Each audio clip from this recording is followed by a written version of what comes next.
من الشیطان الرجیم بسم اللہ الرحمن الرحیم ان الذين قالوا ربنا الله ثم استقاموا تتنزل عليهم الملائکہ۔ دیکھو گزشتہ مجلس میں نے نیک اعمال کرنے پر بڑا زور دیا تھا کہ صرف ایمان کافی نہیں ہے، نیک اعمال کا ہونا ضروری ہے، ایمان کے ساتھ نیک اعمال ضروری ہے۔ آمنوا وعملوا الصالحات، ایمان لانا اور نیک عمل کرنا۔ دیکھو یہاں 24ویں پارے میں اللہ پاک کیا فرماتے ہیں؟ ان الذین قالوا ربنا اللہ، بھئی جن لوگوں نے کہا ہمارا رب اللہ ہے، بات ختم نہیں ہو گئی۔ بس دعویٰ کرنے والے کتنے لوگ ہیں؟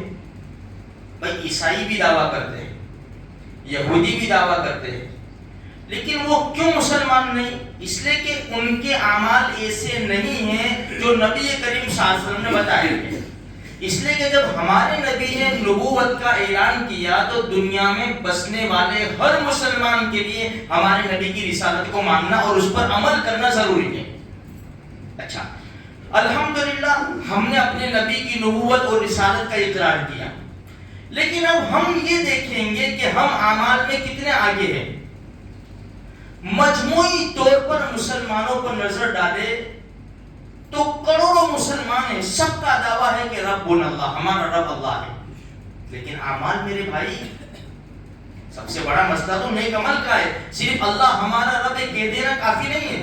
قرآن آگے کہتا ہے ثم استقاموا، ایسا تو کہا کہ ہمارا رب اللہ ہے، پھر اس کے اوپر جم گئے کہ نہیں، بس جب میں نے کہا میرا رب اللہ، عبادت بھی کرنی پڑے گی، نفع نقصان کا مالک بھی اسی کو سمجھنا پڑے گا، سارا کرتا دھرتا اسی کو ماننا پڑے گا۔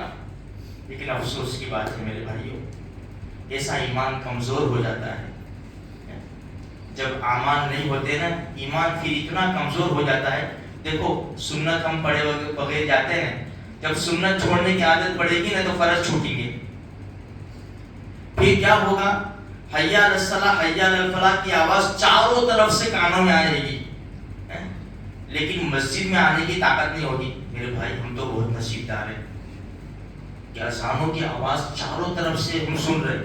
جو سٹی کے باہر رہتے ہیں نا، اپنے بڑوڑا شہر کی بات کریں ہم لوگ کہ بھئی ہم نے مکان تو لے لیا لیکن کان محروم ہو گئے اذان کی آواز سے۔ ہمارے گھر اتنا دور مکان ہے، اذان کی آواز نہیں آتی کانوں کے اندر۔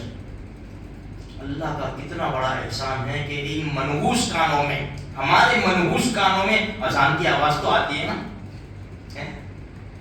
اب اس کی بھی قدر نہیں کریں گے میرے بھائیوں تو بتاؤ کیا ہوگا؟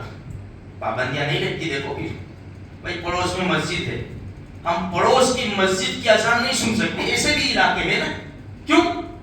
منع ہے، ہم اپنی مسجد میں مائک میں اذان نہیں دے سکتے، اس لیے پڑوسی بھی مسجد کی اذان کی آواز نہیں سن سکتے، محروم ہیں۔ قدر کرو میرے بھائیو، نعمت کی قدر کرو۔ جب نعمت کی قدر نہیں ہوتی ہے، نعمت چھن جایا کرتی ہے۔ قدر کیا ہے اذان کی؟ بھائی صرف ٹی وی دیکھتے ہو تو ولیوم بند کر دینا، یہ قدر نہیں ہے۔ پہلے ٹی وی بند کر دیتے تھے لوگ، اب صرف ولیوم بند کرتے ہیں، نگاہ تو اسی کے اوپر رہتی ہے، فون کے اوپر نگاہ۔ یہ کافی نہیں ہے۔ کیا مطلب؟ اذان کی آواز سنی، اب اذان کا مطلب کیا ہے؟ نماز پڑھنے جانا پڑے گا، یہ مطلب ہے اذان کا۔ ہمیں اللہ نے بلایا ہے، مؤذن اذان دینے والا یہ میسنجر ہے، یہ خدا کا پیغام پہنچا رہا ہے۔ تو میرے بھائیو، صرف اللہ ہمارا رب ہے یہ کہہ دینا یہ ہمارے لیے کافی نہیں ہے، ہمیں نیک اعمال پہ آنا پڑے گا۔ میں نے سنیچر کو بھی کہا تھا، ابھی بھی کہتا ہوں، ہماری ذمہ داری ہے ایک دوسرے کو دعوت دو۔ اگر ہمارے فرینڈ سرکل میں 10 آدمی ہیں، 10 دوست ہیں، 15 دوست ہیں، ہر ایک نمازی ہونا چاہیے۔ میں نمازی ہوں، میرے لیے ضروری ہے کہ میرے بھائی میرا دوست ہے، میرا جب بھی کھانے جانا ہوتا ہے، چل چلنا ہے، ہاں چل چلنا ہے، ہاں وہاں سے فون، یہاں سے فون، ہاں ہاں ہاں۔ میرے بھائی تو کیا ہمارے لیے ضروری نہیں ہے کیا میری قبر میں آرام سے سوؤں گا اور میرے دوست کو عذاب ہو؟ میں جنت میں چلا جاؤں گا، وہ سزا بھگتنے جائے گا جہنم میں، اللہ حفاظت فرمائے، کیا دل کو تسلی ہوگی؟